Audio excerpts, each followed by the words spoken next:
Before we begin the story, let us know where you're watching from by leaving a comment below. If you enjoy this video, don't forget to like and subscribe. Have a wonderful day. Enjoy the story. Lila Amara Kweku stifled a yawn as she hurried through the private terminal at JFK. Her uniform was perfectly pressed, despite the last-minute call that had dragged her from bed at 4 a.m. She needed this assignment desperately. Her mother's medical bills weren't going to pay themselves, and the premium rate for private charter flights would cover at least half of this month's expenses. "You're cutting it close," the ground coordinator said, barely looking up from his tablet. The client requested departure in 30 minutes. "Traffic," Lila lied, tucking a stray curl back into her immaculate bun. "Who's the client?" "Anonymous booking through Vega Enterprises. All I know is it's a direct flight to Paris." He handed her the manifest. "Your solo cabin crew today. Original team called in sick." Lila raised an eyebrow. Solo service on a transatlantic private flight was unusual, but the additional hazard pay made it worth it. She quickly checked the galley stock list. Dom Perignon, Beluga Caviar, Wagyu steaks, definitely a high-roller client. The Gulfstream G6, 150, gleamed under the hangar lights, its sleek silhouette promising luxury beyond imagination. Lila performed her pre-flight checks with practiced efficiency, her mind calculating the tips she might receive if service went well. Every dollar mattered now. She was arranging fresh orchids in the main cabin when she felt that distinct shift in air pressure that came when the cabin door opened. Lila straightened, professional smile already in place as she turned. The smile froze on her face. The man who ducked into the cabin was not what she expected. Private jet owners were typically older, with the soft paunches and receding hairlines that came with decades of excess. This man was different, tall and athletic, with broad shoulders stretching the limits of his custom suit. He moved with the contained power of a predator. His sharp jawline was covered in precisely maintained stubble, and his dark chestnut hair had just enough length to suggest he couldn't be bothered with frequent cuts, despite its obvious quality. But it was his eyes that stole Lila's breath, piercing blue that shifted between stormy gray and deep sapphire, depending on how the light hit them. Those eyes assessed her now, with unsettling intensity. "Good morning, sir," she managed, her voice steadier than she felt. "Welcome aboard." He didn't respond immediately, setting down his leather briefcase and removing his suit jacket with fluid grace. His silence stretched a beat too long.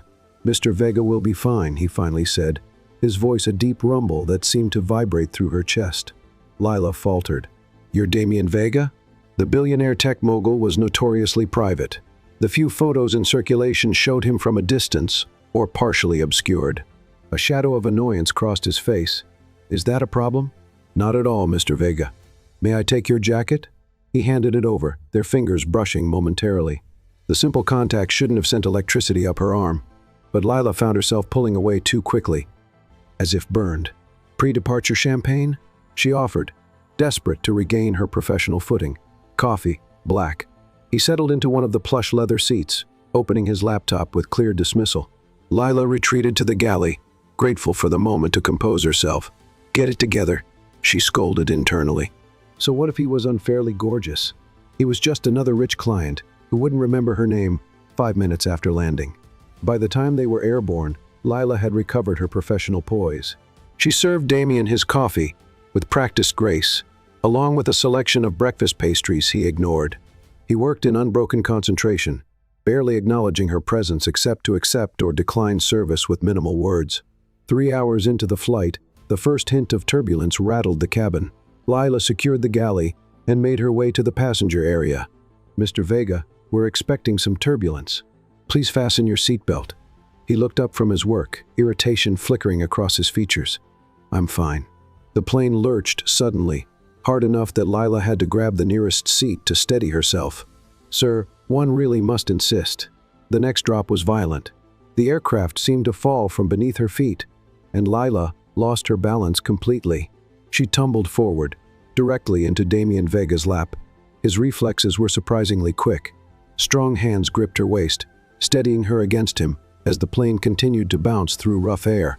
For one suspended moment, Lila found herself pressed against his chest, her face inches from his. This close, she could see flecks of silver in his eyes, smell the expensive cologne that clung to his skin, feel the solid warmth of his body beneath her.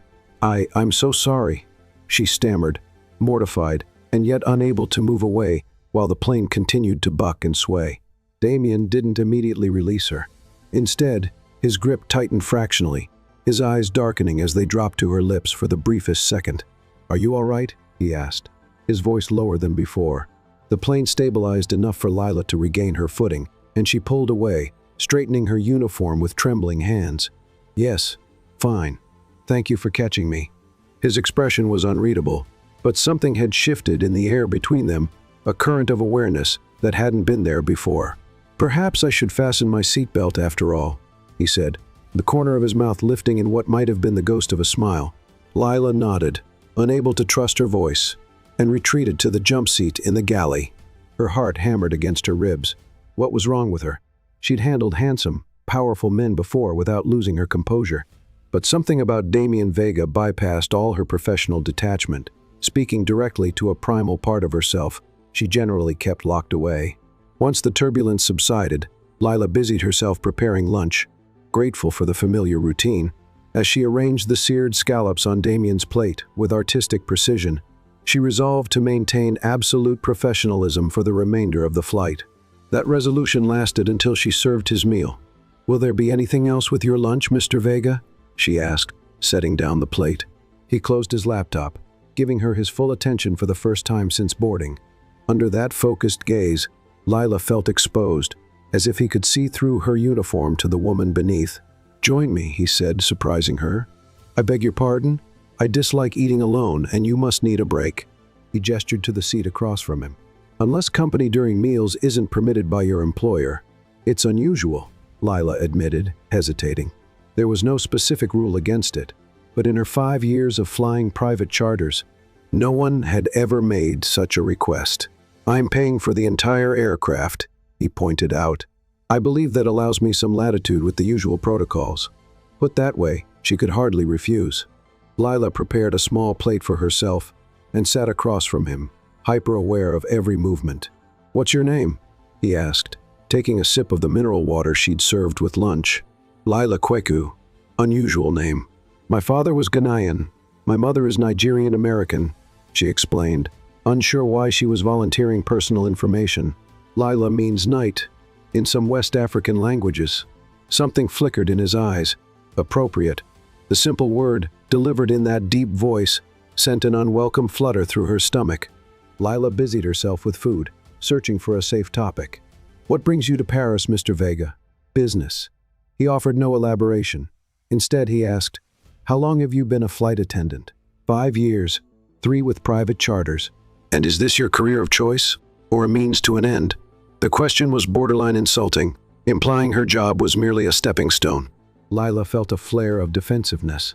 "I have a degree in international relations," she said coolly. "This job allows me to see the world while supporting my family." Interest sharpened his gaze. "Supporting your family?"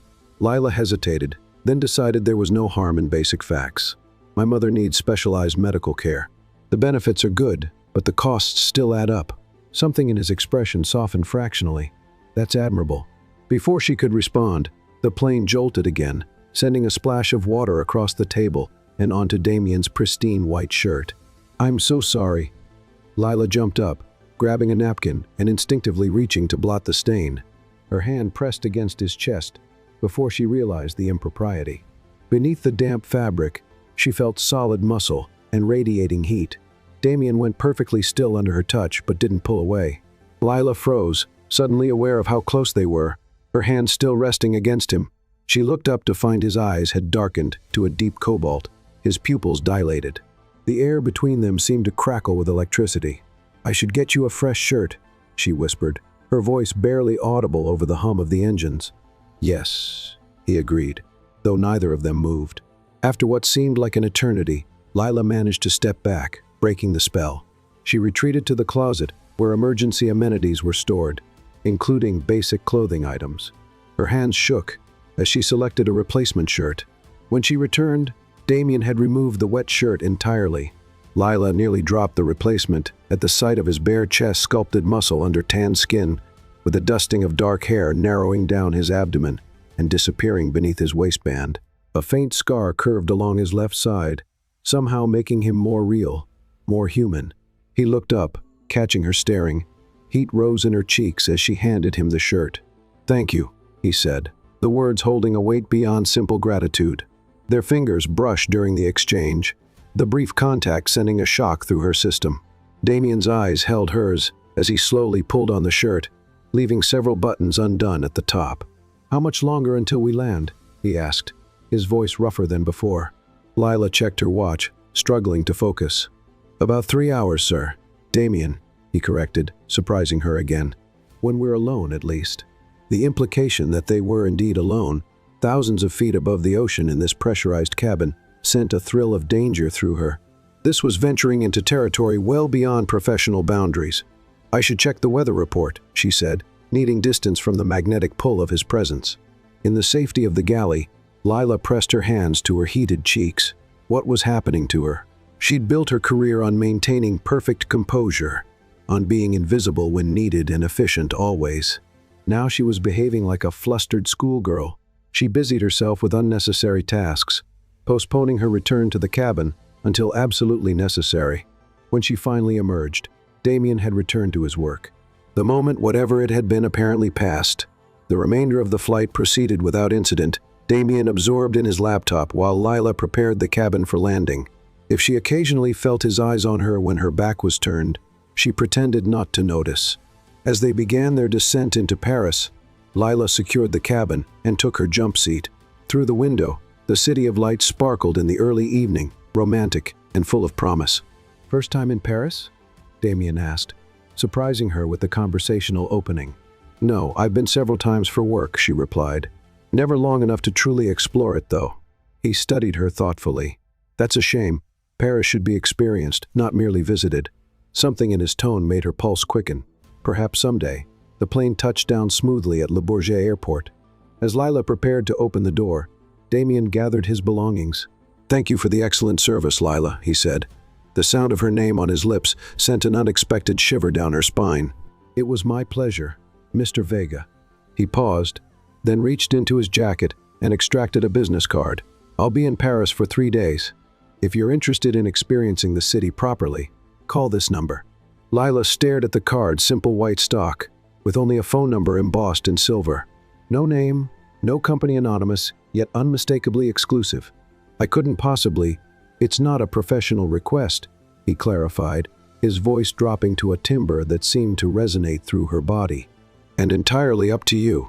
With that, he stepped past her and ascended the air stairs to where a sleek black car waited on the tarmac. Lila watched him go, the business card burning between her fingers like a dangerous promise.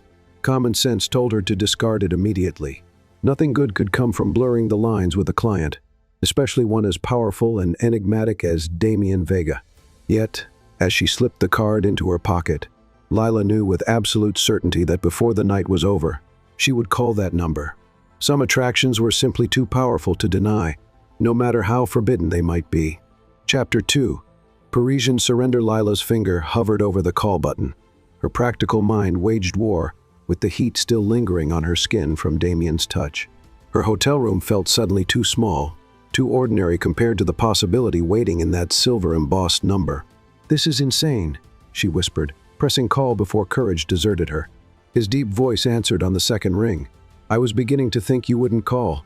No greeting, no introduction needed, as if he'd been waiting, knowing exactly who would be on the other end. 20 minutes later, a sleek black car delivered her to a discreet restaurant, with no name on the door, just a brass plaque with an engraved V.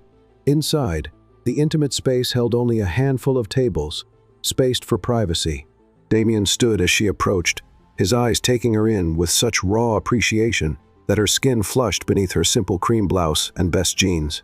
"You look beautiful," he said simply, the sincerity in his tone more powerful than elaborate compliments. In the muted light, away from the formality of the jet, Damien seemed both more approachable and more dangerous. His bespoke suit, replaced by dark jeans and a charcoal sweater that emphasized his broad shoulders.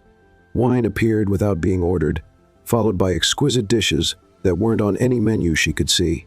Each flavor was a revelation, each shared glance across the table building tension that hummed between them like a live current. "You own this place," she realized eventually. "A small investment," he confirmed with casual understatement. The chef deserved a platform for his talent. The conversation flowed with surprising ease. Damien asked about her Ghanaian heritage, seeming genuinely fascinated by her mixed cultural background.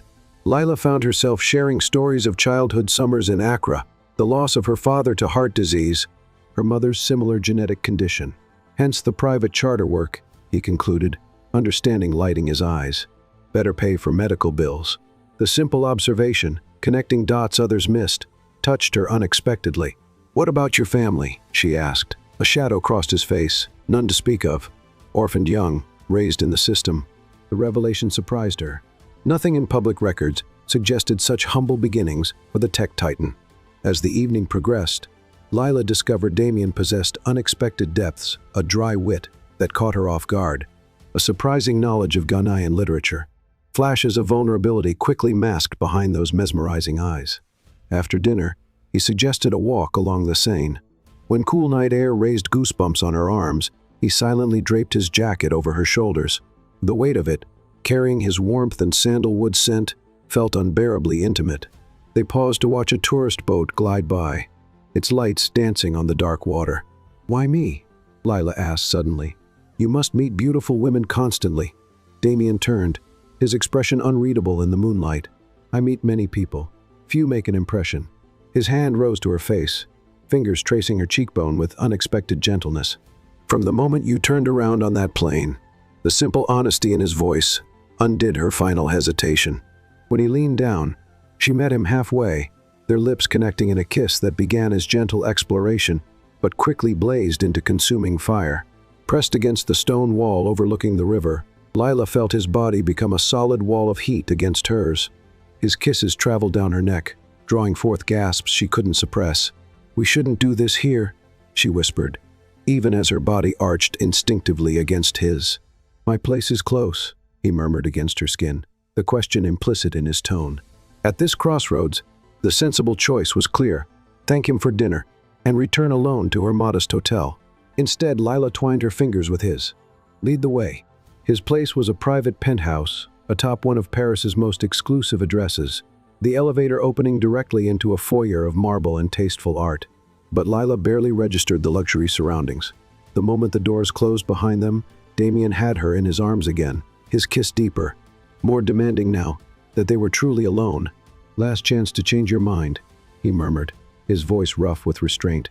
In answer, Lila unbuttoned his shirt, spreading her hands across the warm skin and hard muscle she'd glimpsed on the plane. The groan that escaped him sent a thrill of power through her veins. What followed transcended anything in her experience.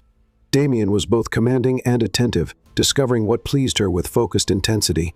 His hands and mouth mapped her body with worshipful precision, drawing responses she hadn't known she was capable of. When they finally came together, the floor-to-ceiling windows framing the Eiffel Tower's distant glitter, Lila felt herself falling in more ways than one. Damien whispered her name like a prayer as they moved together, the connection between them transcending the physical. After, as rain began pattering against the windows, he traced lazy patterns on her bare shoulder. "Stay," he said softly, "until morning." Something in his voice suggested he rarely asked anyone to remain once passion was spent.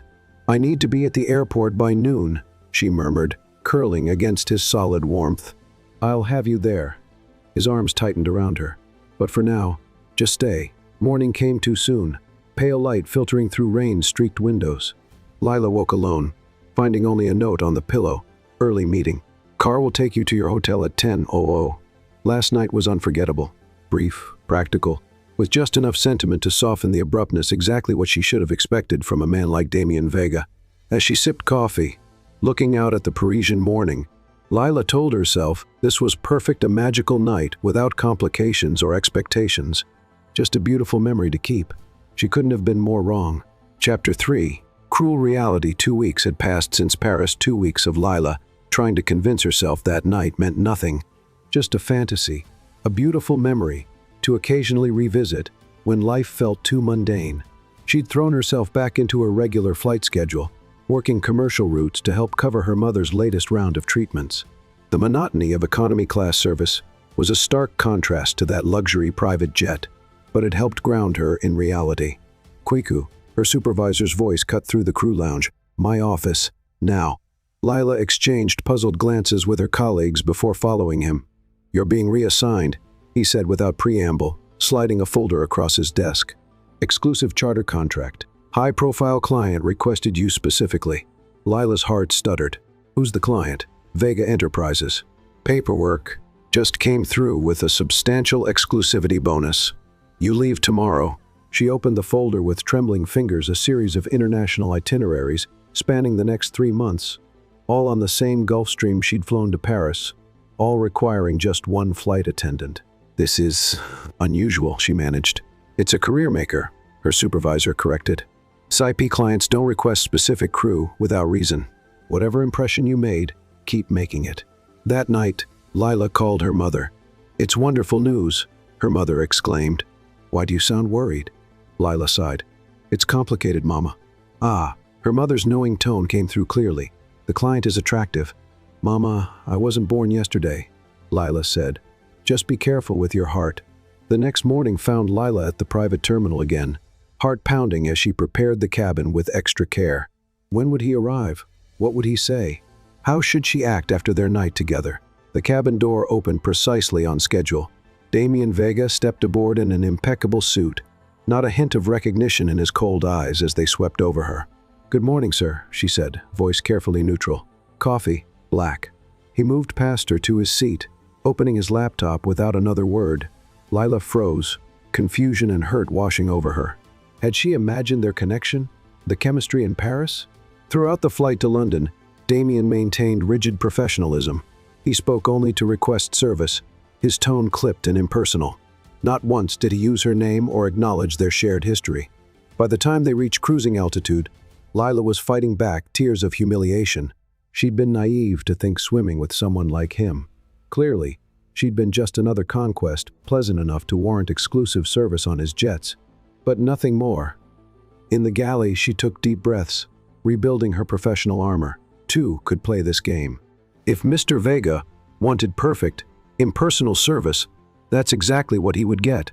She served lunch with robotic efficiency, avoiding eye contact. Damian took the plate without comment, but his fingers brushed hers deliberately during the exchange. The touch, brief as it was, sent electricity up her arm. When she turned to leave, his voice stopped her. "Are the cameras off?" Lila froze. "Excuse me? The cabin surveillance cameras, are they off in this section?" Understanding dawned. "Yes. They're only active in the entry and rear areas." Damian's entire demeanor changed instantly. The cold mask disappeared, replaced by the intense gaze she remembered from Paris. He set aside his plate and stood, closing the distance between them in one step. Finally, he murmured, taking her face in his hands. "Do you have any idea how hard it's been not to touch you the moment I walked on board?" Before she could process his transformation, his mouth captured hers in a kiss that left no doubt about his desire. Lila's confusion melted under the assault of sensation, her body responding instantly to his touch. When they broke apart, she pushed against his chest. "What game are you playing? You ignored me completely." "I had to." His expression turned serious.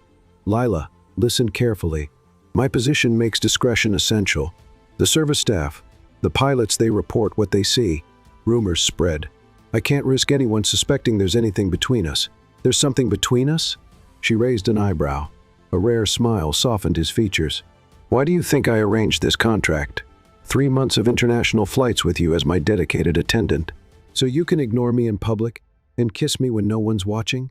Her voice held more hurt than she intended. Damian stepped back, running a hand through his hair. "I know it sounds manipulative, but my life there are complications. People who monitor my movements, my associations. What people? Why? The less you know, the safer you are." The cryptic answer came with a touch of genuine concern.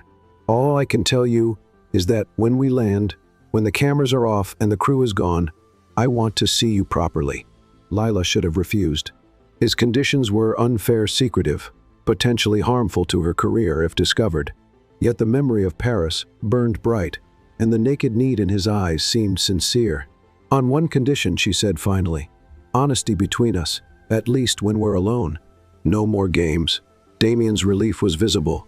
Agreed. He checked his watch. We land in an hour.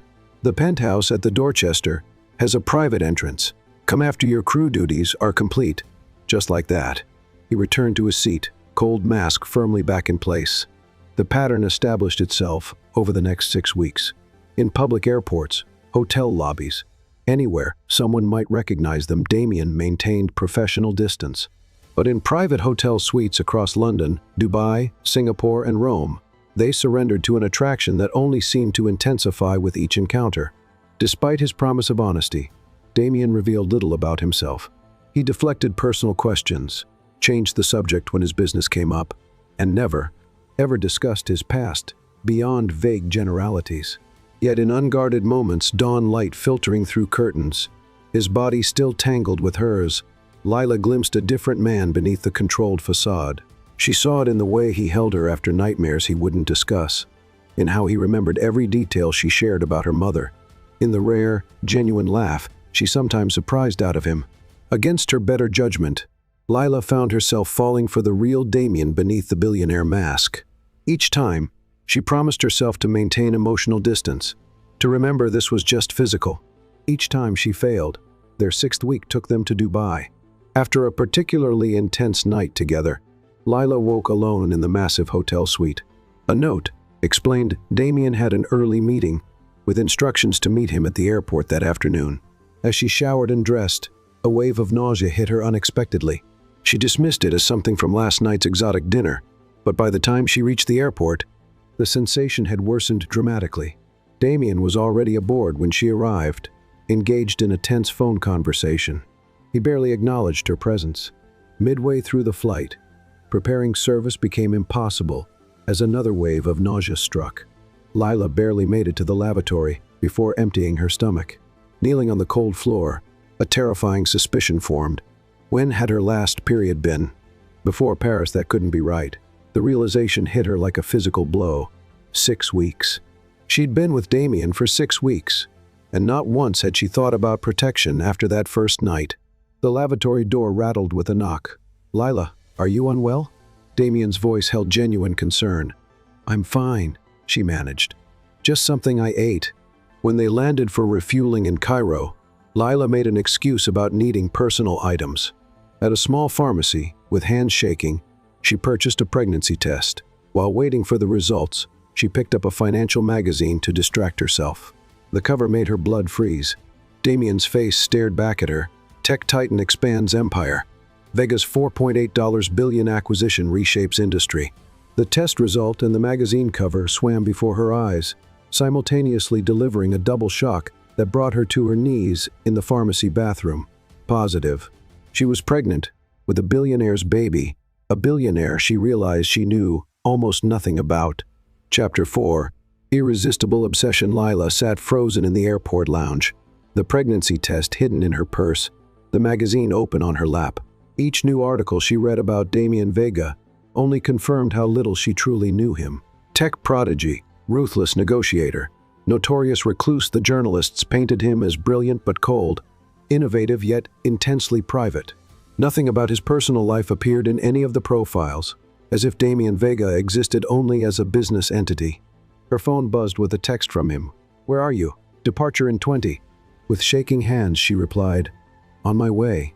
She couldn't tell him not yet, not until she understood what she wanted, what this meant for her future. One thing was certain, her life had just changed irrevocably. Back on the plane, Lila performed her duties with mechanical precision, fighting waves of nausea and conflicting emotions. Damien seemed absorbed in work, barely noticing her distraction. When they reached cruising altitude, he finally looked up from his laptop. "You're pale. Are you still feeling unwell?" "Just tired," she lied. His eyes narrowed slightly, but he didn't press. "We'll be in Milan tonight. I've arranged for a doctor to see you at the hotel if necessary." The concern in his voice nearly broke her. This was the Damien she was falling for, attentive, thoughtful, but was he real? Or just another carefully constructed facade like his public persona? "That won't be necessary," she said. "I just need rest." Milan brought fresh confusion. In their hotel suite, Damien was unusually gentle, foregoing their typically passionate encounters to simply hold her. His tenderness made her secret feel even heavier.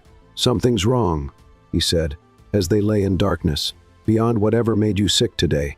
Lila turned in his arms, studying his face. "Who are you, really? And don't give me the standard evasion." Surprise flickered across his features. "You know who I am. I know who you are in bed. I know the man who appears in brief, unguarded moments. But everything else." She shook her head. "I saw the magazine today, the articles about you." Damien's expression closed. "The media knows nothing about me." "Neither do I," she whispered. "That's the problem." He sat up, switching on the bedside lamp. In the harsh light, the walls between them seemed to solidify again. "What do you want to know?" His tone suggested he was humoring her, not genuinely opening up. "Anything real. Where you grew up, how you started your company, whether you have any friends, not just business associates, what makes you happy besides sex and acquisition deals."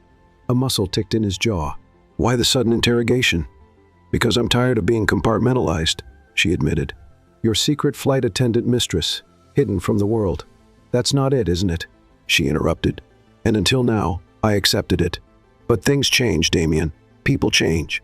He studied her for a long moment. "You're right, that I keep my life in carefully separated compartments. It's necessary." "Why?" Instead of answering, he rose from the bed, naked and unself-conscious, as he moved to the window. Against the backdrop of Milan's nightscape, his silhouette was both beautiful and remote. "I was 10 when my parents died," he finally said, his voice flat. "Car accident. No other family wanted me, so I went into foster care." Lila remained silent, afraid any interruption would break this rare moment of honesty. The system teaches you quickly that attachment is dangerous. People leave, or they use you, or they hurt you. He turned to face her. "I learned to rely only on myself." "That's a lonely way to live," she said softly. "It's efficient." The coolness in his voice didn't match the pain in his eyes. "When I developed my first software at 19, I already understood that business and pleasure don't mix. Every relationship is transactional, even ours." The question slipped out before she could stop it. "Is it?" Damien's expression softened fractionally. "You're an anomaly, something I never expected or planned for."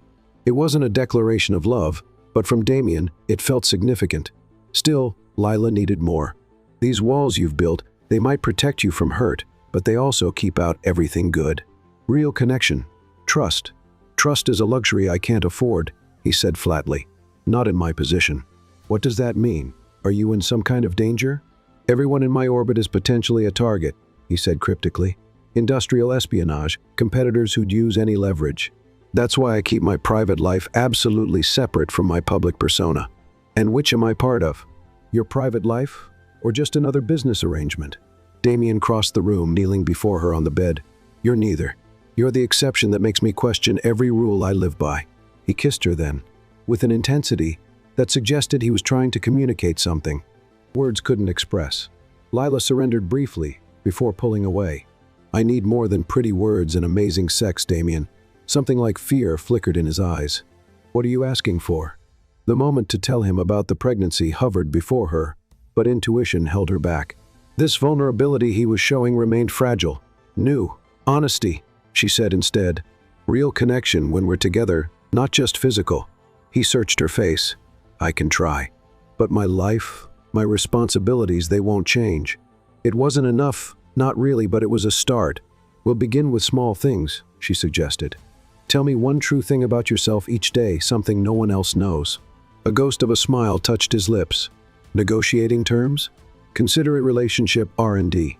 She countered, using business language he might find less threatening, one truth per day. He agreed. "Starting now." Lila nodded. Damien took a deep breath. "I dream about my parents' accident at least once a week. I wasn't in the car, but in the dreams, I always am trapped, unable to save them." The raw admission stunned her. Lila reached for him, pulling him close as his body trembled slightly with the release of this long-held secret. That night marked a shift in their relationship. Though Damien maintained his public distance, their private moments gained a new dimension beyond the physical. True to his word, he shared one personal truth, daily small revelations, that gradually built a more complete picture of the man behind the billionaire mask. She learned he collected first-edition science fiction novels, that he played piano but only when completely alone, that he funded anonymous scholarships, for foster children with aptitude in technology. With each revelation, Lila fell deeper, even as the secret of her pregnancy grew heavy. 2 weeks passed in this new pattern as they traveled from Milan to Tokyo to Sydney, their connection deepening while her morning sickness worsened. In Sydney, the breaking point came. Violently ill before a morning flight, Lila couldn't hide her condition any longer. Damien found her hunched over the bathroom sink. "This isn't food poisoning," he said, his voice tight with concern, "and it's not going away." When she couldn't meet his eyes, understanding dawned on his face. He stepped back, calculation replacing concern. "How long have you known?" "Since Cairo," she admitted. "I was waiting for the right moment. 2 weeks." His voice was dangerously soft. "You've known for 2 weeks and said nothing. I needed time to think, to understand what I want." "And what exactly do you want, Lila? Now?" His tone turned cold. "Financial support? Marriage? A convenient claim on my assets?" The accusation struck like a physical blow. This was the ruthless businessman from the magazine profiles, not the man who'd held her through the night, sharing his private pain. "I want nothing from you," she said, straightening despite her nausea. "Not if that's what you think of me." "What am I supposed to think? We were careful once. In Paris. After that," she shook her head, "we both got careless." Damien's expression shifted through multiple emotions: anger, fear, calculation, and something else she couldn't name. "We need to discuss options," he said finally, his tone clinical. "The only option I'm considering is keeping this baby," Lila replied firmly, "with or without your involvement." Something dangerous flashed in his eyes. "That's not your decision alone. It absolutely is." She gathered her toiletries, moving past him. "I'm not flying today. I'll book my own flight home." He caught her arm. "You can't just walk away. Watch me." For several heartbeats, they stood frozen in silent confrontation. Then, unexpectedly, Damien's grip gentled. "Please," he said, the words sounding foreign on his lips, "don't leave like this. Let me process the information." The vulnerability in his request stopped her. "What's to process? You've made your position clear. You think I got pregnant to trap you. I didn't say that. You implied it. And that tells me everything I need to know about how much you truly trust me." Despite all your pretty revelations, pain flickered across his features. "Trust doesn't come easily to me." Clearly, she pulled free of his grasp. "I'm going home, Damien, to figure out my life without complication." "You're carrying my child," he said quietly. "There's no scenario where this isn't complicated." The truth of his words hung between them. Lila gathered her courage. "I release you from any obligation. I want nothing from you. No money, no acknowledgement, nothing. I'll raise this child alone." Something like panic crossed his face. "That's not acceptable. It's not your choice." "The hell it isn't." Suddenly, he looked truly shaken. "I won't let my child grow up without a father, not like I did." The genuine emotion in his voice caught her off guard. This wasn't about money or reputation. This was about his own abandoned child self. "Then what do you propose?" she asked quietly. Damien ran a hand through his hair, momentarily less composed than she'd ever seen him. "I need time to think, to make arrangements. I'm leaving today," she said firmly. "I need space from this, from us." He nodded slowly. "Go home, rest." But this conversation isn't over, Lila.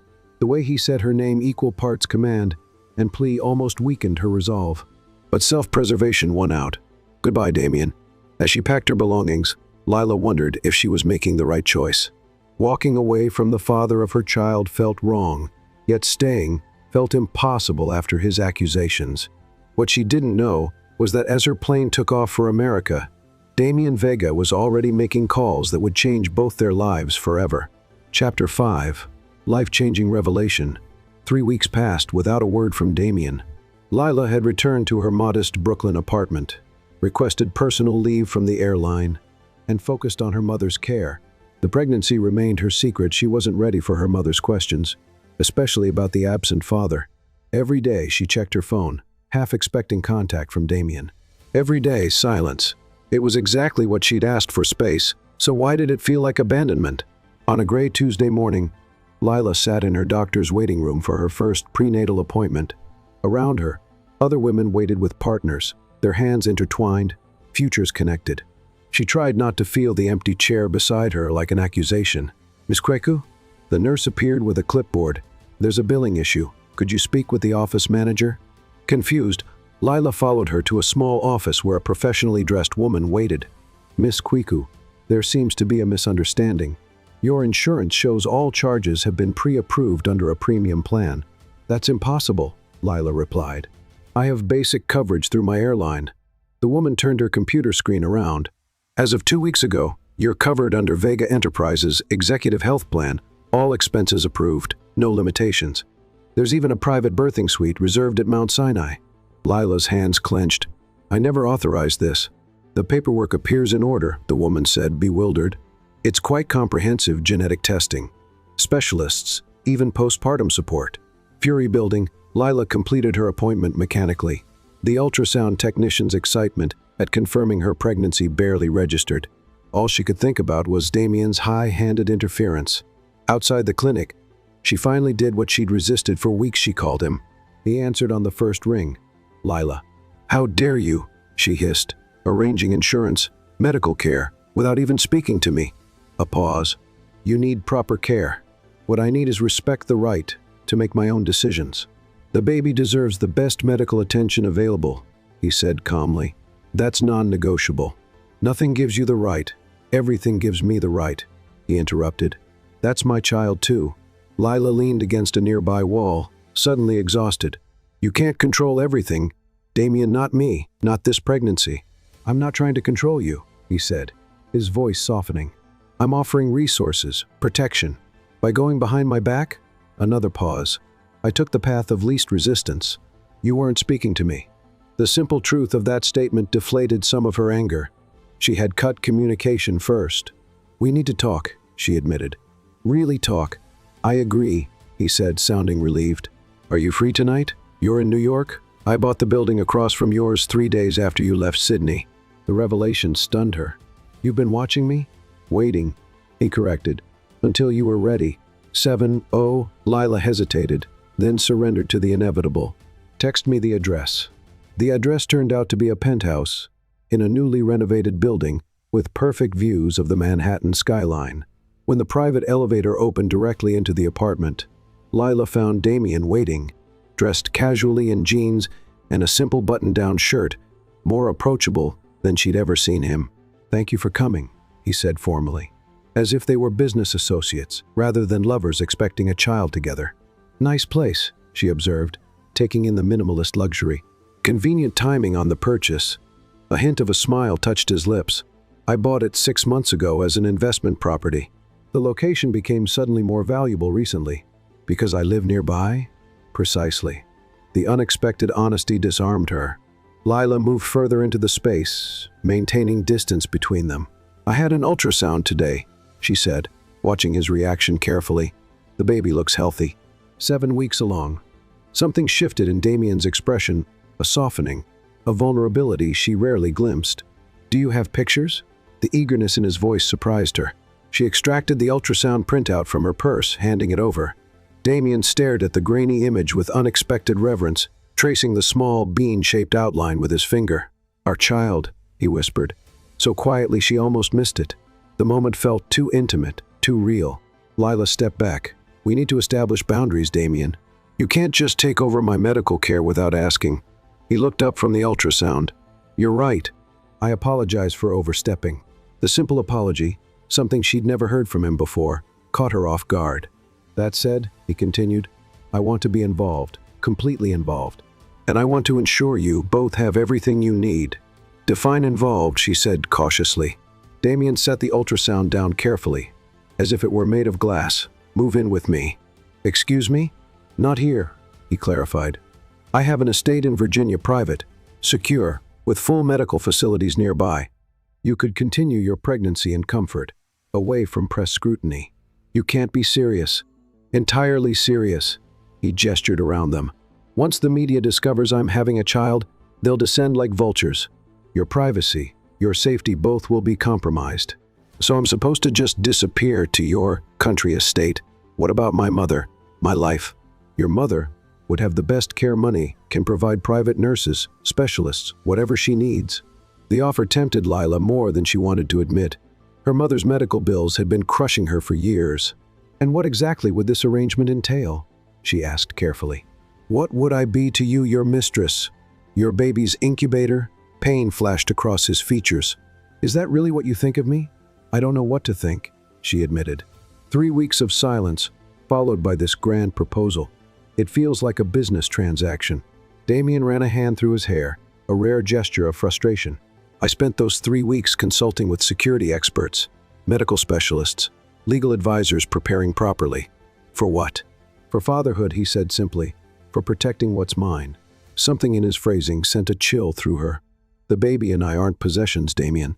Poor word choice, he conceded. But my point stands.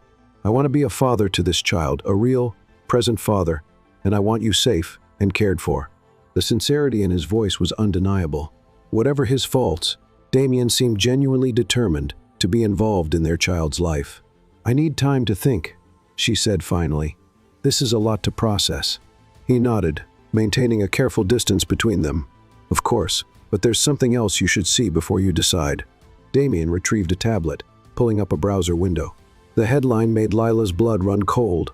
Vega's secret romance, tech billionaire spotted at OB/GYN clinic. The grainy photo showed Damien's car outside her doctor's building, though she wasn't visible in the image. The implications were clear in the article's speculative text. It's already starting, he said quietly. My security team intercepted this before publication, but others will follow. Once they identify you, your life becomes public property. Fear crept up Lila's spine. She'd never considered the media implications of carrying a billionaire's child. The Virginia property is unlisted, unknown to the press, Damien continued. You would have complete privacy there. And what about us? She asked finally, addressing the elephant in the room. Where do we stand? Something vulnerable flickered in his eyes. I don't have answers for that yet, but I know I want you in my life beyond just co-parenting. That's not exactly a declaration of love, she observed. Would you believe one if I made it? He challenged gently. After everything? The question struck home. Would she trust any emotional proclamation from him now? Or would she always wonder if it was motivated by duty to his child? No, she admitted. I wouldn't. Then I won't insult you with words I need to earn the right to say. He moved closer, still not touching her.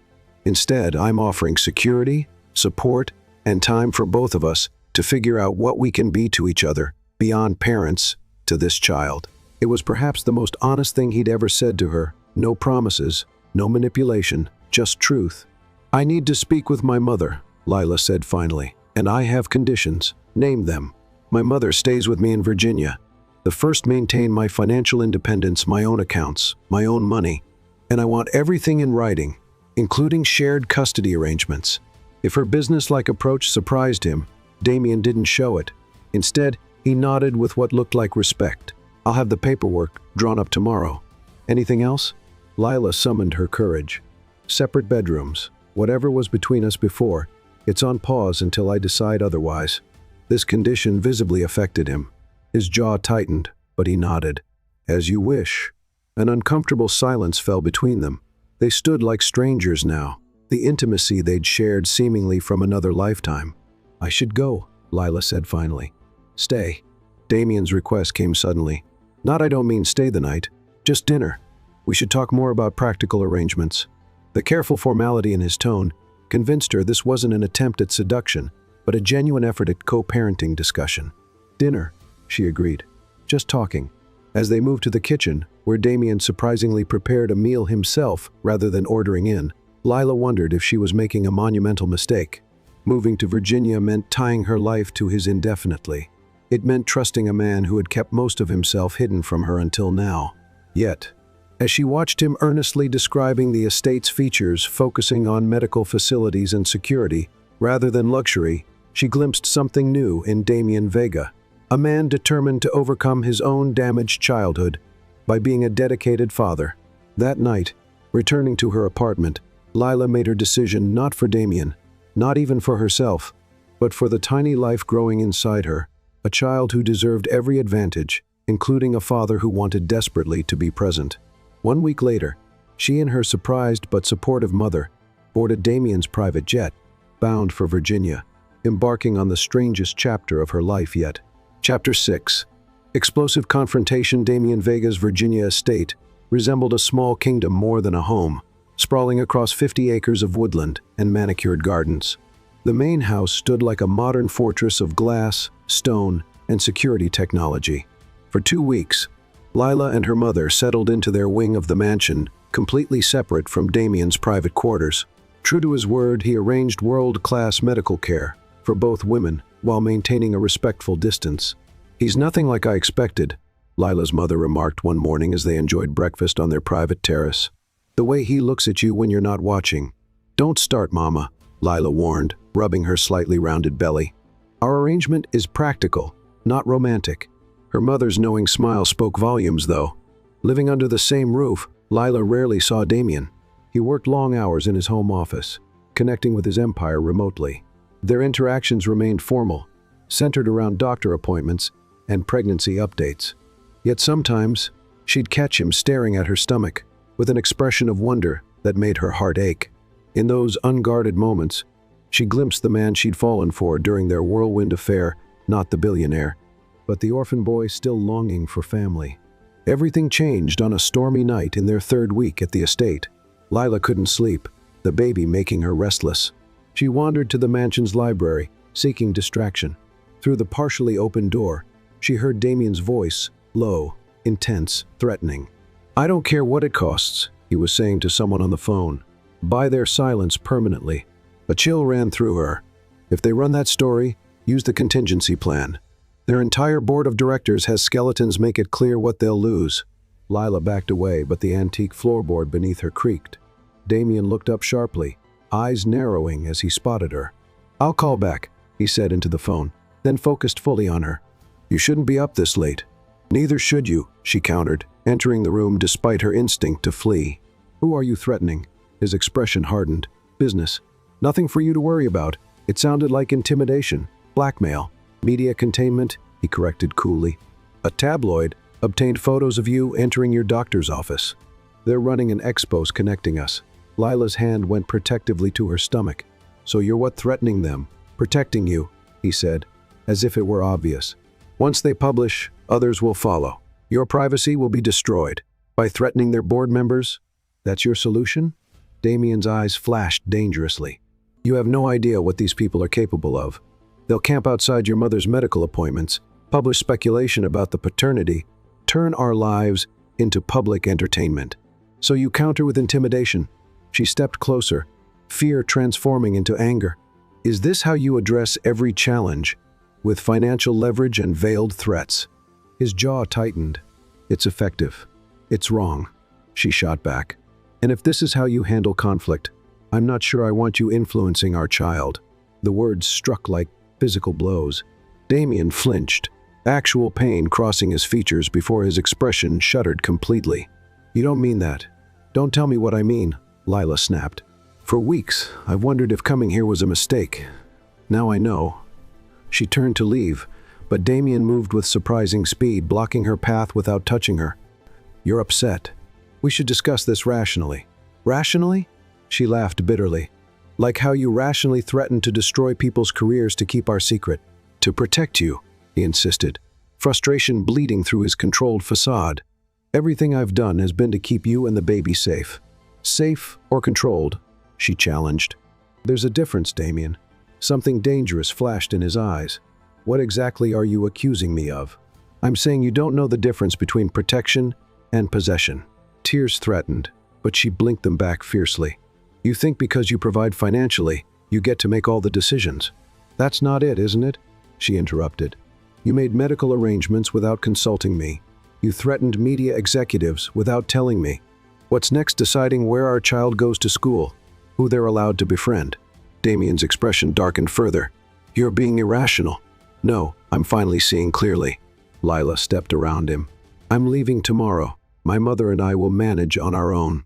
His hand shot out, grabbing her wrist not painfully, but firmly enough to stop her. "You can't leave." The simple declaration, delivered with absolute certainty, ignited something primal in Lila. "Watch me," she hissed, yanking her arm free. "You may be a billionaire, Damien Vega, but you don't own me or this baby." "That's my child," he said, voice dropping dangerously low. "My heir." The word heir hit Lila like cold water. "Is that all this baby is to you, an heir to your fortune?" You know it's more than that. Do I? She challenged. Because right now, all I see is a man desperate for control, just like every other aspect of your life. Something in Damien seemed to snap. The careful restraint he'd maintained these weeks shattered. You think I want control? I want safety, security. His voice rose with each word. I grew up with nothing, no protection, no stability, no one who gave a damn whether I lived or died. The raw pain in his outburst silenced Lila momentarily. I won't let my child experience that, he continued, emotion making his voice rough. Not for one day, not for one moment. There's a difference between protection and control, she said more gently. Between love and possession. Is there? He challenged bitterly. Because every time I've loved someone, I've lost them, my parents, my foster sister, everyone. The revelation about a foster sister, someone he'd never mentioned before, caught Lila off guard. What happened to her? She asked softly. Pain contorted his features. She died drug overdose. I was away at college on scholarship. Couldn't protect her. Understanding dawned. Damien's controlling behavior, his obsession with security, it all stemmed from profound loss and helplessness. I'm sorry about your sister, Lila said gently. But you can't control everything, Damien, not even to keep people safe. I can try, he said stubbornly. And destroy yourself in the process? Alienate everyone who cares about you? The question seemed to penetrate his defenses. For a brief moment, vulnerability showed through the cracks of his armor.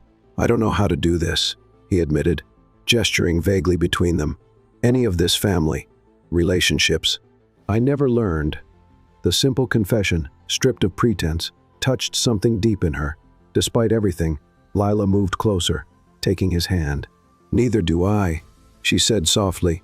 But threatening people to protect us isn't the answer. He looked down at their joined hands. What is then? Trust, she replied, starting with trusting me to make decisions about my life, my safety, our baby. Damien's thumb traced circles on her palm, the small gesture more intimate than anything they'd shared since her arrival. And if I make mistakes? He asked quietly. You will. We both will. She squeezed his hand. That's part of being human, Damien. For several heartbeats, they stood connected by that simple touch, the argument's heat fading into something more complicated. Don't leave, he said finally, the words falling somewhere between command and plea. Stay. We'll find better solutions together. Before she could answer, a sharp pain lanced through Lila's abdomen. She gasped, doubling over. Lila! Alarm replaced everything else in Damien's expression. Another spasm hit, stronger this time. When she straightened, horror filled her as she noticed blood staining her nightgown. Something's wrong, she whispered, fear choking her. The baby, Damien's response was immediate. In one fluid motion, he swept her into his arms, already calling for his security team as he carried her toward the door. Get Dr. Brennan here now, he commanded into his phone. Medical emergency. As consciousness began to fade from pain and fear, Lila clutched his shirt, anchoring herself to his solid presence. Don't let anything happen to our baby, she pleaded. The last thing she saw before blackness claimed her was Damien's face, all pretense gone, replaced by naked terror as he ran with her through the mansion's corridors. Stay with me, he was saying over and over. Please, Lila, stay with me. In that moment of crisis, with her blood staining his clothes and panic in his eyes, one truth crystallized through her fading consciousness. Whatever his flaws, Damien Vega wasn't just concerned about an heir. He was a man terrified of losing his family all over again. Chapter 7. The proposition beeping monitors greeted Lila when she regained consciousness. The private medical suite in Damien's mansion was equipped like a hospital room, with state-of-the-art equipment surrounding her bed. You're awake, her mother's relieved voice came from beside her. Thank God. The baby? Lila asked immediately, her hand flying to her stomach. Stable, her mother assured her, but it was close. Placental abruption. The doctor said stress likely triggered it. Lila closed her eyes, relief washing through her. How long was I out? Almost 12 hours. Her mother squeezed her hand. Damien hasn't left the hallway. The doctor wouldn't let him in, said you needed complete calm. As if summoned by his name, the door opened to reveal Damien. He looked wrecked, unshaven, still wearing the blood-stained shirt from last night. Dark circles under his haunted eyes. I'll give you two some privacy, her mother said, slipping out despite Lila's pleading look. Damien approached cautiously, as if afraid she might shatter. How are you feeling? Better. Lila shifted uncomfortably. The baby's okay? He nodded, remaining at a careful distance. Dr. Brennan says, with proper rest and monitoring, you should carry to term. But no stress. No travel, complete bed rest for at least 2 weeks. Silence stretched between them, heavy with unspoken words. I almost lost you both, he finally said, his voice raw. When I saw the blood, Lila had never seen him so undone. The controlled billionaire was gone, leaving only a terrified man in his place. I'm still planning to leave, she said quietly, once it's medically safe. Pain flashed across his features. I understand why, after last night. It's not just last night, Damien. It's everything. I know. He ran a hand through his disheveled hair. But I'm asking you to reconsider, not for my sake, but for our child's. Our child needs parents who respect each other's boundaries. Agreed. His immediate response surprised her. Which is why I have a proposition, one with clear terms, complete transparency, and full autonomy for you. Despite herself, Lila was curious. I'm listening. Damien took a deep breath. Stay until the birth. The estate's east wing is yours completely. I'll have keypad access removed from my security team except in emergencies. Your mother stays as long as you both wish. He paced as he outlined his offer. Complete financial separation. I'll establish a trust for the baby that neither of us controls alone. Joint custody arrangement drawn up by your lawyer, not mine. Full medical team of your choosing, reporting only to you. The thoroughness of his proposal suggested he'd spent those 12 hours planning meticulously. And after the birth? She asked. Your choice. His voice remained carefully neutral. You can stay, raising our child here with separate living arrangements, or establish your own residence nearby with my financial support. She studied him skeptically. And what do you get from this? Time, he answered simply. Time to prove I can change, to learn how to be a father without controlling everything, to earn back whatever trust I've lost. The vulnerability in his request seemed genuine, yet Lila remained cautious. You don't just want a child, Damien. You want an heir. He flinched. I used that word in anger. It was wrong, but true, she pressed. Your empire needs a successor. My company has succession plans that don't depend on my bloodline. He moved closer, his expression earnest. What I want, what I never thought I'd have, is family. Real family. Something in his tone made her heart ache despite her reservations. The controlling behavior, the threats, she said, that can't continue. I know.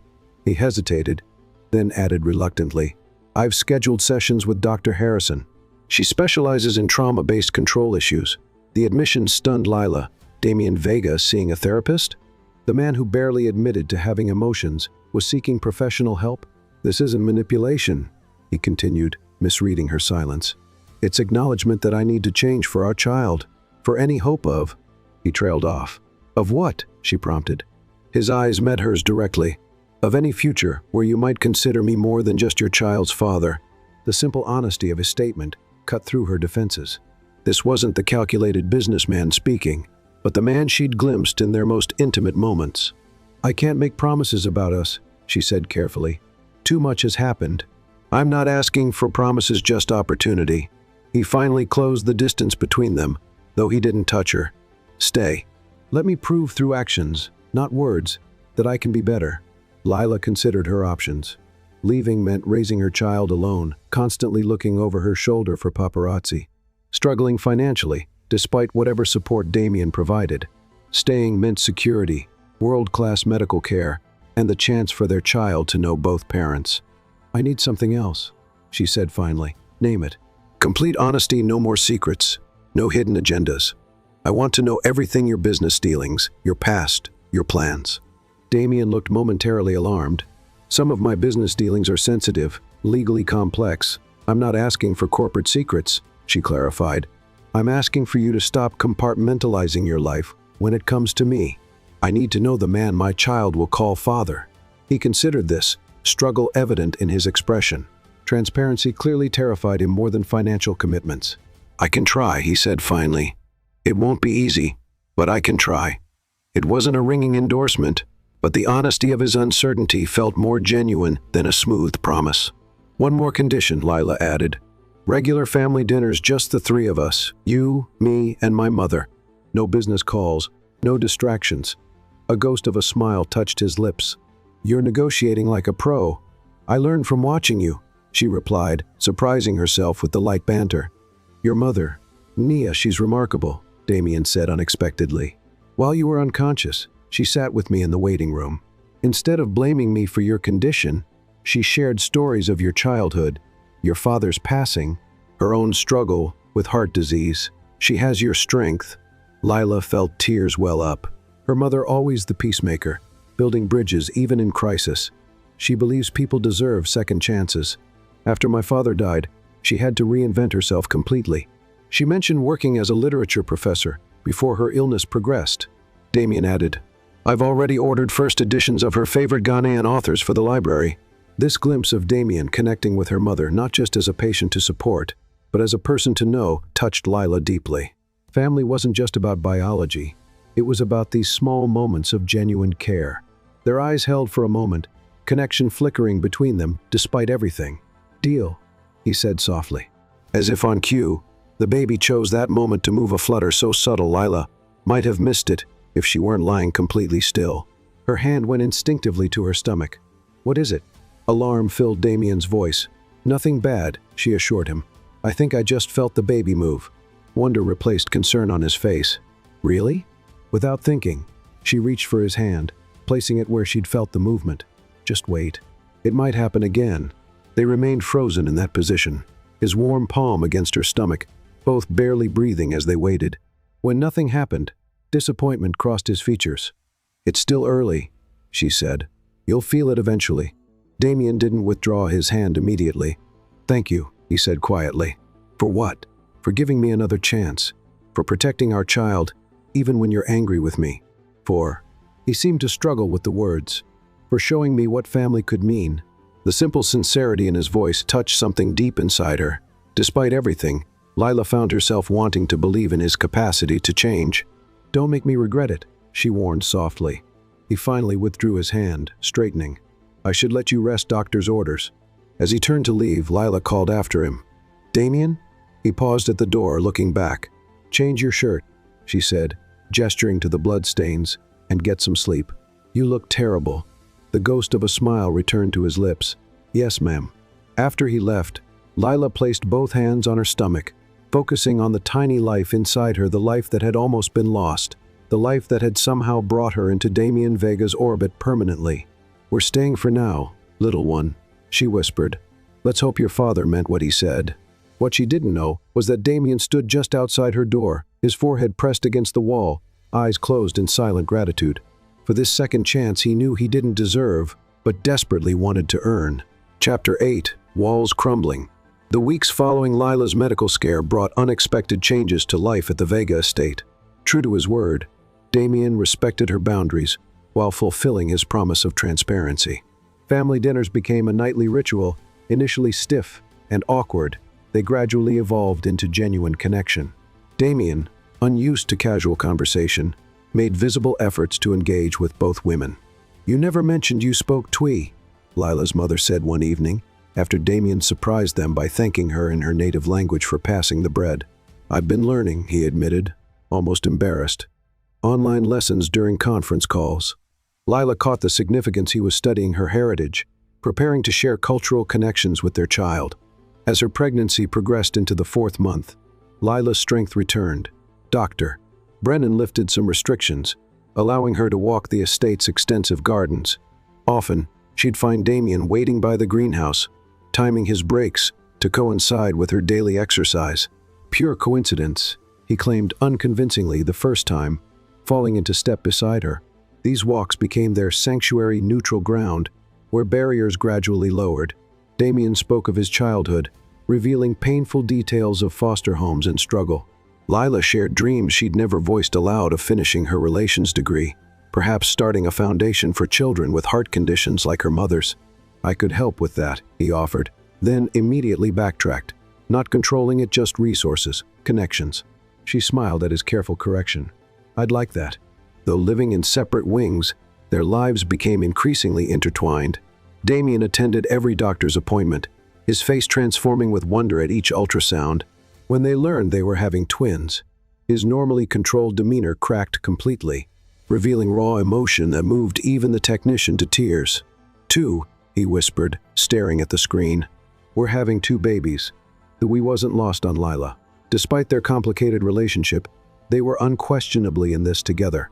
One stormy evening, a violent thunderstorm knocked out power to part of the estate. Lila, terrified of storms since childhood, found herself panicking in the darkness. Her mother was visiting friends in town. Alone and frightened, Lila made her way through darkened hallways toward Damien's wing, a boundary she hadn't crossed since arriving. A crash of thunder sent her running the final distance. She found him in his study, working by candlelight. "Lila?" Concern filled his voice at her disheveled appearance. "The storm," she explained simply, embarrassed by her fear.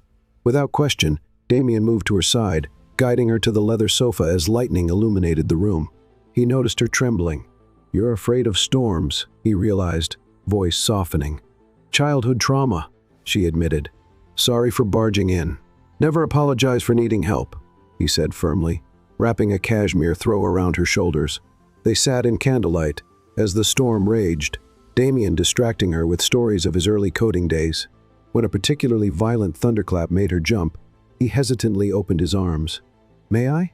The simple request asking permission, rather than assuming, moved her deeply.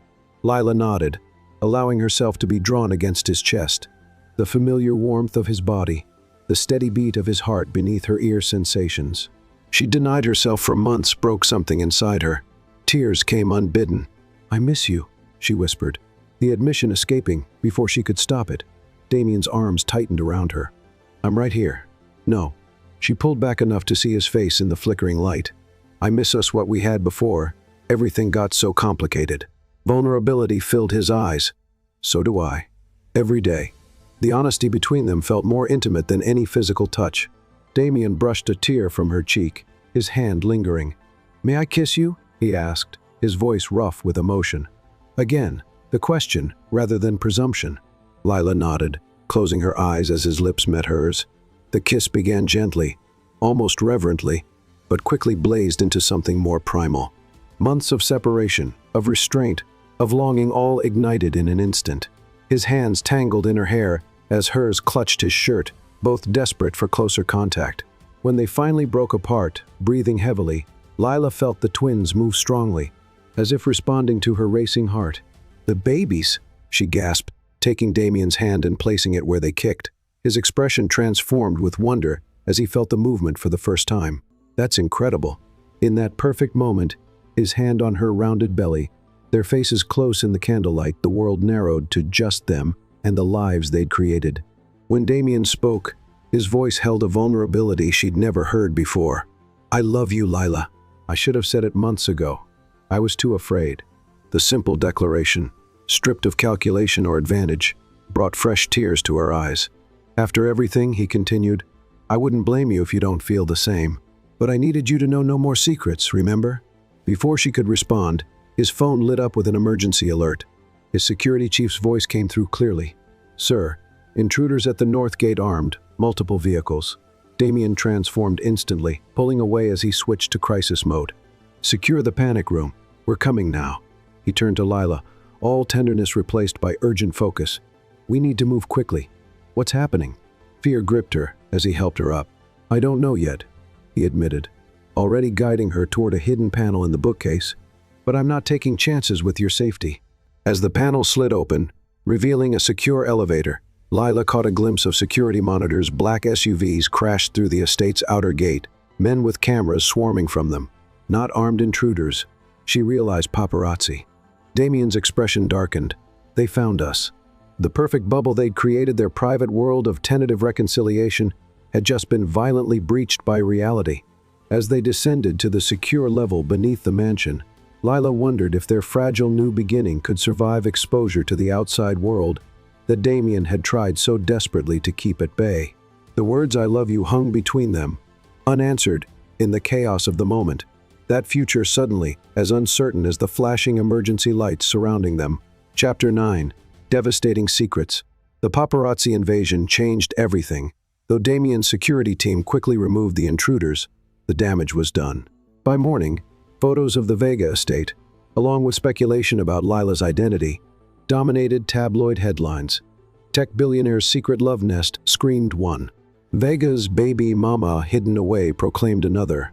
In the secure room beneath the mansion, Damien worked phones tirelessly, legal teams deployed to contain the spread.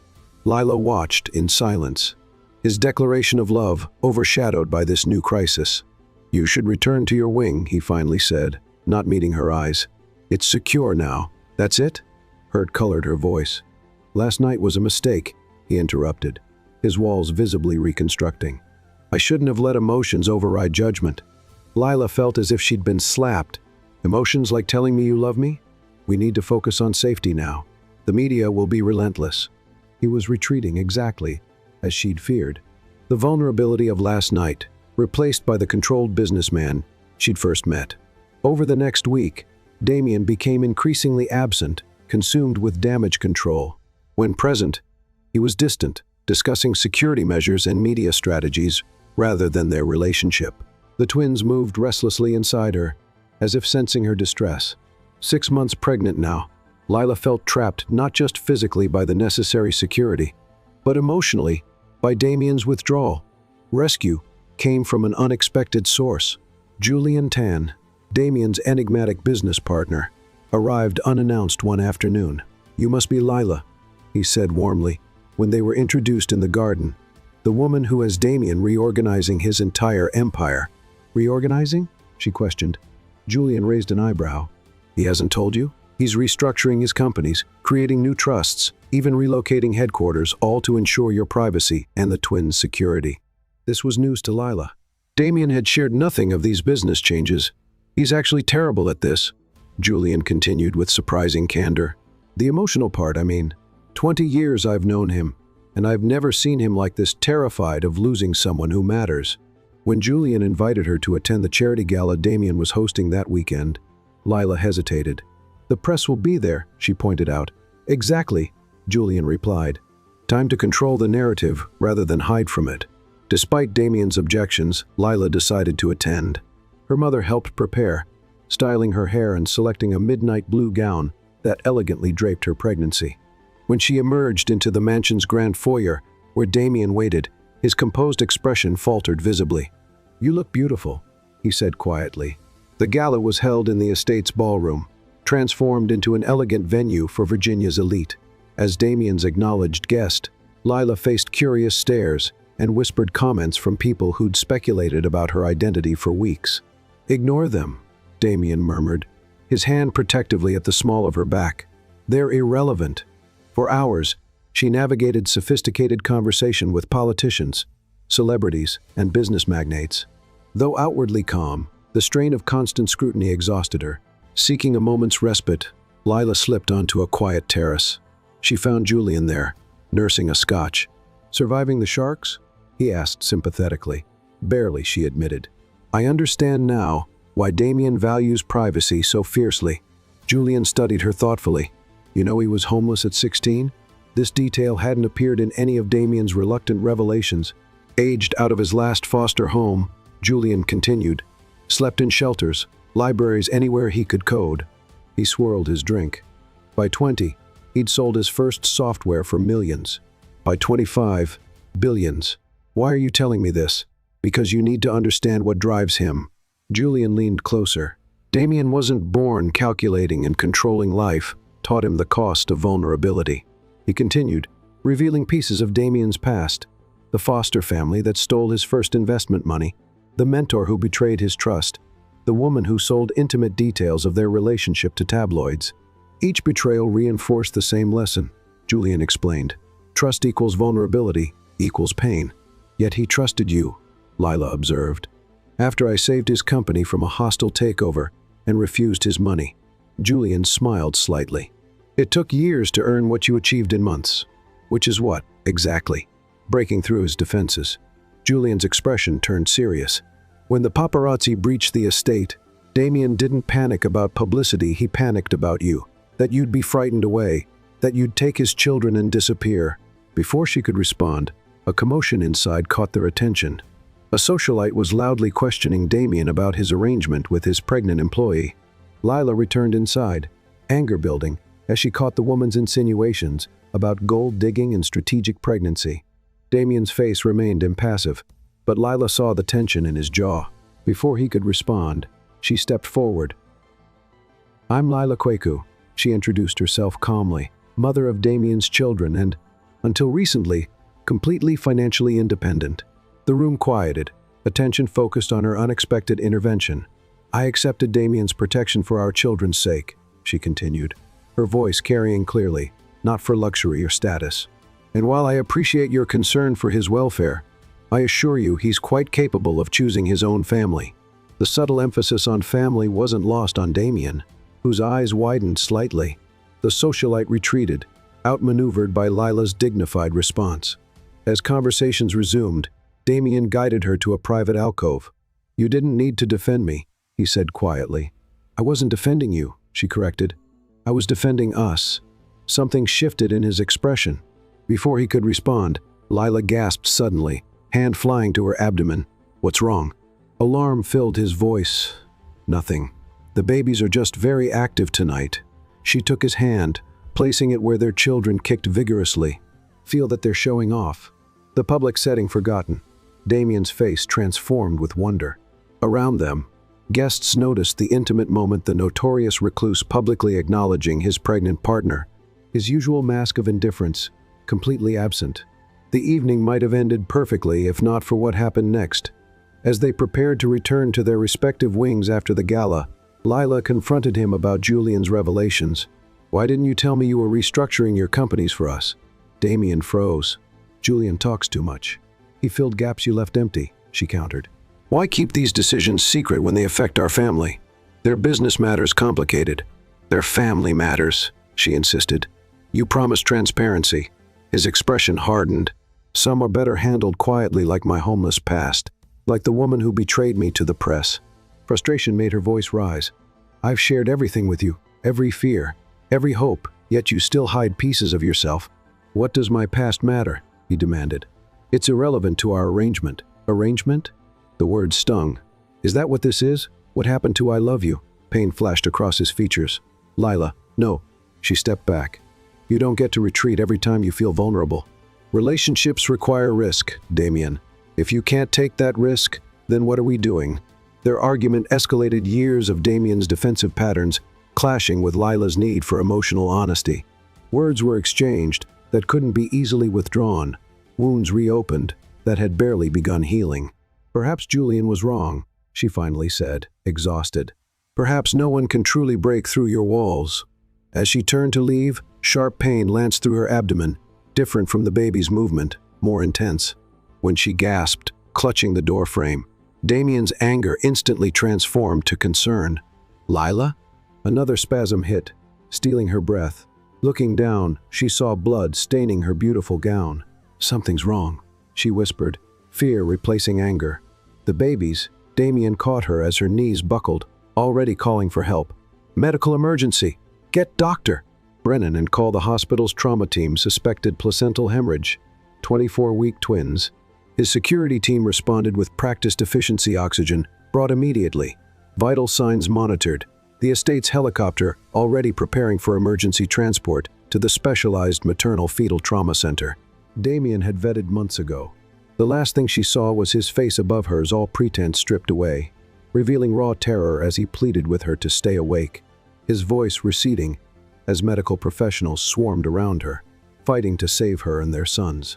In that moment of crisis, with their children's lives at risk, nothing else mattered, not his secrets, not her demands, not the walls between them that seemed suddenly as insubstantial as mist against the reality of potentially losing what mattered most. Chapter 10. Heart-stopping revelation. White walls, antiseptic smell, beeping monitors. Lila drifted back to consciousness in a hospital room that was decidedly not Damien's home medical suite. You're at Mount Sinai. Her mother's voice came from beside her, the best maternal care unit in the country. Lila's hands flew to her stomach. The babies? Stable, her mother assured her, though worry lingered in her eyes. But it was close. They performed emergency surgery to stop the bleeding. Memories flooded back: the gala, the argument, the sudden pain. How long? 2 days. They kept you sedated to give your body time to heal. 2 days. Lila tried to process this. Damien? Her mother's expression softened. Hasn't left the hospital. The doctors banned him from your room. His anxiety was affecting the monitors. He's been in the waiting area since they brought you in. Exhaustion pulled at Lila, but one question remained. The twins, will they be okay? The doctors are cautiously optimistic. You'll need complete bed rest for the remainder of the pregnancy. But if all goes well, her mother squeezed her hand. Now rest. I'll tell them you woke briefly. Sleep reclaimed her before she could protest. The next time Lila woke, a different presence occupied the chair beside her bed. Damien sat hunched forward, his usual impeccable appearance abandoned, unshaven, hair disheveled, still wearing rumpled clothes from the gala. He looked nothing like the controlled billionaire the world knew. "You look terrible," she managed, her voice rusty. His head snapped up, relief flooding his face. "You're awake." "So they tell me." She tried to shift, wincing at the pull of surgical stitches. "Don't move," he said quickly, reaching for the call button. "The doctor should check you. Wait." She caught his hand. "Talk to me first." The twins' fighters like their mother. His thumb brushed her knuckles. Their heartbeats are strong. The placental tear was repaired, but you'll need to remain hospitalized for at least 2 weeks. Then complete bed rest until delivery. Lila nodded, relief washing through her. "I was so scared." "So was I." Damien's voice broke slightly. "When I saw the blood, when you collapsed." He couldn't finish, emotion overwhelming him. Lila squeezed his hand, offering comfort despite their unresolved argument.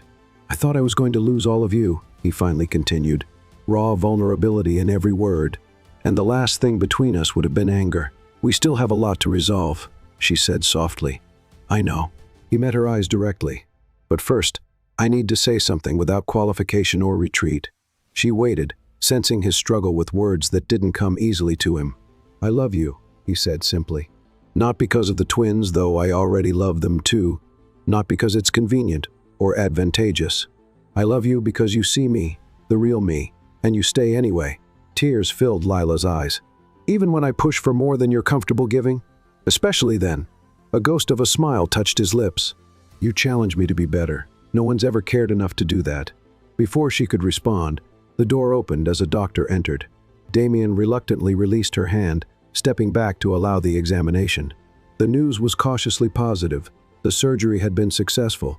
The twins remained stable, but the pregnancy was now high risk, requiring constant monitoring and complete rest. "We've arranged for you to stay in our VIP suite," the doctor explained. "It's been modified with additional medical equipment for your specific needs." After the medical team departed, Damien returned to her side. "I've taken care of everything. Once you're stable enough to transfer, we'll have the best specialists. Private nursing staff." "Damien," she interrupted gently, "I need to ask you something important." He fell silent, tension visible in his shoulders. "If the worst had happened," she said carefully, "if we had lost the babies, what would have happened to us?" Pain crossed his features. "What do you mean? Would you still want me without them, if they weren't binding us together?" The question hung heavily between them. Damien looked stricken, as if the very thought caused physical pain. "The babies aren't why I love you," he said finally. "They're an extension of that love, not its foundation." "Then why did you pull away after telling me you loved me? Why retreat when the paparazzi came?" Damien sank into the chair beside her bed, running a hand through his disheveled hair. "Because I was terrified." "Of what?" "Of exactly what happened." He gestured to her hospital bed. "The stress, the danger to you all. I thought if I focused on practical matters, security, legal protection, I could somehow prevent this." Lila's expression softened. "You can't control everything, Damien, not even to protect the people you love." "I'm beginning to understand that," he admitted. "These past 2 days, sitting in that waiting room, unable to do anything." He shook his head. It was hell. Something shifted between them, a new understanding perhaps. Damien reached for her hand again, his touch gentle. "When I thought we might lose the babies," he continued quietly, "my first thought wasn't about losing my heirs or my legacy. It was about the pain you would suffer, about how I would help you through it, about us facing it together." Tears slipped down Lila's cheeks. "That's what I needed to hear." A nurse entered with a portable ultrasound machine for the twins' scheduled monitoring.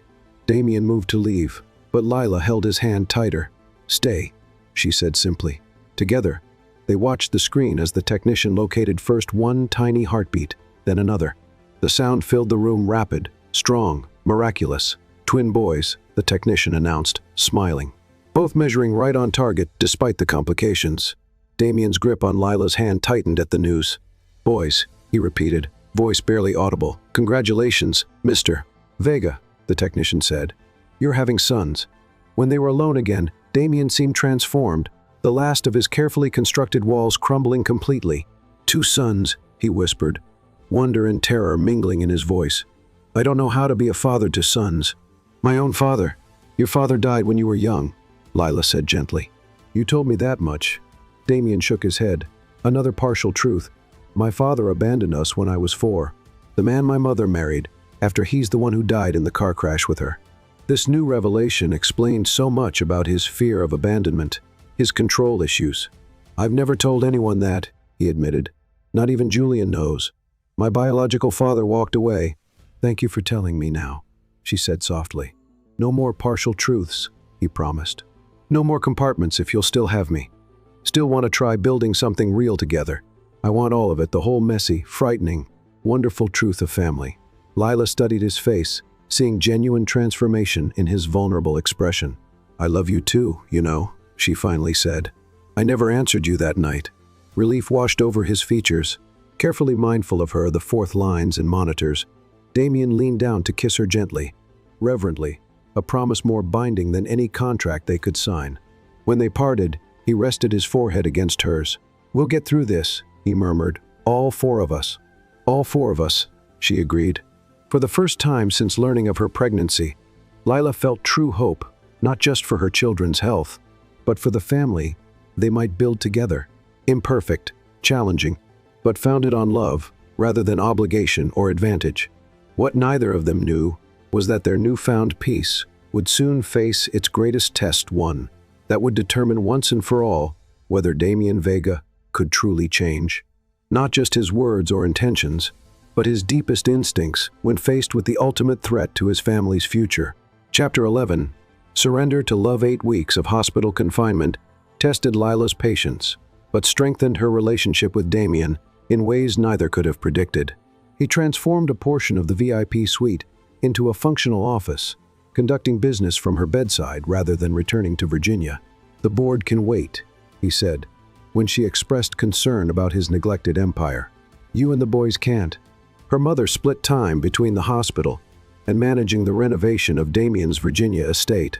The East Wing was being transformed into a fully accessible living space, with a nursery connecting to both Lila's suite and Damien's wing, symbolic of their evolving relationship. "If you don't mind," he'd asked tentatively, showing her the plans. "I thought having the nursery between our rooms might be practical." Lila had recognized the arrangement for what it was: Damien's hopeful vision of their future, with space for independence but easy access to each other. At 34 weeks, with the twins' development strong despite the earlier complications, doctors declared Lila stable enough for transfer. The private medical jet waited on the tarmac, converted into a flying hospital room for the journey back to Virginia. "Home," Damien said, helping her aboard with tender care. "Finally taking you home." The word caught her attention. "Home?" He looked momentarily uncertain. "If that's what you want it to be." Lila squeezed his hand. "I think it is." The renovated wing exceeded all expectations. Sunlight streamed through floor-to-ceiling windows overlooking the gardens, while the nursery, painted in soothing greens and blues, was a masterpiece of thoughtful design. "You did all this while handling Vega Enterprises remotely?" Lila marveled, touring the space in the wheelchair doctors still insisted upon. "I had help," Damien admitted. "Your mother has exceptional taste." The month before delivery passed in peaceful preparation. Damien attended every prenatal class, practiced breathing techniques, and absorbed parenting books with the same intensity he applied to billion-dollar acquisitions. One evening, finding him asleep in the nursery rocking chair with parenting twins open on his chest, Lila felt overwhelming tenderness. This complicated, wounded man was trying so hard to become someone new for her, for their sons. The transformation wasn't just in their private life. Publicly, Damien shocked the business world by announcing a humanitarian initiative focused on foster children and family preservation, a billion-dollar commitment, accompanied by his first-ever personal interview, discussing his childhood experiences. "Why now?" the journalist had asked. "Becoming a father changes your perspective," Damien replied simply. "Some cycles need to be broken." The interview revealed more of his past than he'd ever shared publicly, though still less than Lila now knew. When the piece was published, Reactions ranged from cynical to admiring, but Damien seemed unbothered by either. "The only opinions that matter are in this house," he told her when she showed him the coverage. At 38 weeks, with the twins fully developed and Lila increasingly uncomfortable, her medical team scheduled a C-section. The night before the procedure, anxiety kept her awake, pacing her suite despite doctor's orders for rest. A soft knock interrupted her worries. Damien entered, equally sleepless. "Can't rest either?" he asked, joining her by the windows. Terrified, she admitted. "What if I'm not a good mother? What if something goes wrong?" Instead of dismissing her fears, Damien nodded. "I have the same thoughts. What if I repeat my father's mistakes? What if I can't connect with them emotionally?" The shared vulnerability, once so rare from him now, flowed naturally between them. Lila leaned against his chest, his arms wrapping around her and their sons. "We'll figure it out together," she said, day by day. Damien's hand moved to his pocket, withdrawing something small. "I've been waiting for the right moment for this." In his palm lay a ring, not the ostentatious diamond she might have expected, but a simple band of rose gold with small sapphires the color of his eyes. "It was my mother's," he explained quietly. "The only thing I have left of her." Lila's breath caught. "Damien, I'm not asking for an immediate answer," he hastened to add. "Just a promise to consider it after the boys are born, after you've had time to be sure about us."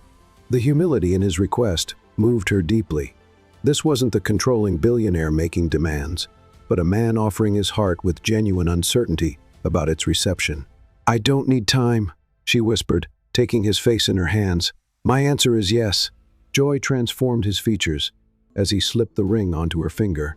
Lila felt pieces of their complicated journey clicking into place: the chance meeting on his private jet, the passion in Paris, the painful separations and healing reconnections. "Not just because of the babies," she clarified, echoing his earlier reassurance, "but because of who we've become together, because loving you terrifies me in all the right ways." Their kiss sealed promises beyond words, tender yet hungry with postponed desire. When they reluctantly parted, Damien rested his forehead against hers. "Try to rest," he murmured. "Tomorrow, our sons meet the world." Morning arrived with controlled chaos, medical teams, last-minute preparations, Lila's mother praying quietly in the corner, while Damien reviewed emergency protocols with tension vibrating through his tall frame. In the operating room, doctors allowed him to stay beside her, his steady presence anchoring Lila through fear and discomfort. When the first cry pierced the air, followed quickly by a second identical wail, Damien's composure shattered completely. "They're perfect," he whispered, tears tracking unashamedly down his face as the nurses presented two tiny, red-faced bundles. Cradling his sons with trembling hands, Damien brought them to Lila's side, where she could see them properly, despite being immobilized for the surgery. "Hello, my loves," she whispered. "We've been waiting for you." The medical team efficiently completed the procedure, while parents bonded with children, a moment of sacred connection, oblivious to the medical activity around them. Later, in the recovery suite, Lila watched Damien, holding both sleeping infants against his chest. His expression of wonder hadn't diminished in the hours since their birth. "I never imagined this," he said softly. "This feeling, it's overwhelming." "Life-changing?" she offered. He looked up, meeting her eyes. "They're so small, so vulnerable. I would do anything to protect them." "I know," she smiled gently. "That's what makes you different from your father. You stayed. You chose them, chose us over everything else." Something healed in Damien's expression at her words, a wound so old and deep, he'd stopped noticing its constant pain until this moment of release. "Thank you," he said simply, "for giving me a family." "We gave it to each other," she corrected, "and we'll build it together, day by day." As if agreeing, one of the twins opened tiny eyes, fixing Damien with a solemn gaze that mirrored his own. The powerful tech mogul melted visibly under that innocent scrutiny. "What shall we name them?" he asked. "We never decided." They had discussed options but made no final choices, both somewhat superstitious about naming the boys before safely delivering them. "I'd like to honor your heritage," Damien continued thoughtfully. "Perhaps Ghanaian names?" The suggestion touched Lila deeply. "What about Kofi for the firstborn? It means born on Friday at Ikan." "Kofi Vega." Damien tested the name, smiling. "Perfect." And for his brother, Lila considered the second twin slightly smaller but with a fiercer cry. "Kwame." It means born on Saturday and signifies strength. Kofi and Kwame Vega, Damien repeated, looking down at his sons with pride. Strong names for strong boys. As night fell on their first day as parents, Lila watched Damien arranging the twins in their bassinets with meticulous care. When he finally joined her on the bed, careful not to disturb her healing incision, the expression on his face held peace she'd never seen before. "I love you," he said simply. "All three of you, more than I thought possible."